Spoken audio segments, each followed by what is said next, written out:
Pushpalata HP gas agency 30 वर्ष पूर्ति पालन चक्षु चिकित्सा शिविर को उद्घाटन कले जिलापाल। सोनपुर पुराना मेडिकल पार्श्वर थिबा पुष्पलता एचपी गैस एजेन्सी महासमारोह 30 वर्ष पूर्ति पालन हो जाइछि। एही उत्सव में मुख्य अतिथि भाव में सुवर्णपुर जिलापाल डॉक्टर नूरपराज साहू जोगदे एही एजेन्सी 30 वर्ष पूर्ति अवसर में जन्मदिन केक काटी अनुष्ठान समृद्धि शुभकामना करथिले।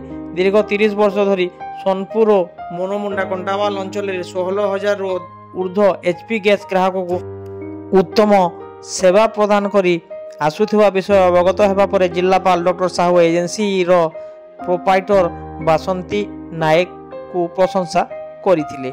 एही अवसर में सम्मानित अतिथि भाव में जिला जोगाण अधिकारी विधुभूषण दास, प्रतिष्ठाता पुष्पलता नायक, जिला सूचना और लोक संपर्क अधिकारी अर्जुन माझी, वरिष्ठ नागरिक दुखीराम नायक, पुरुषोत्तम पाणिग्राही जोग देइथिले।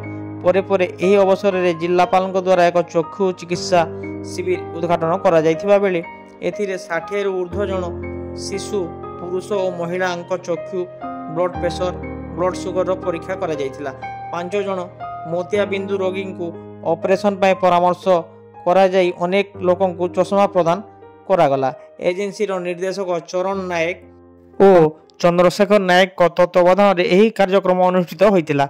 एठारे 30 वर्ष धरी स्वच्छोट सुचारू रूपे दायित्व में मैनेजर रमाकांत नायक, सूचना लोक संपर्क अधिकारी श्री भोई और पुष्पलता नायक को जिलापाल द्वारा समर्थित करा। महानदी नेत्र चिकित्सालय डाक्तरी दल और टेक्नीशियन चक्षु स्वास्थ्य चिकित्सा शिविर रे सहयोग करिथिबा बेले समाजसेवी मनोज पंडा और मनोरंजन त्रिपाठी ए समस्त कार्यक्रम संयोजन रे सहयोग करथिले।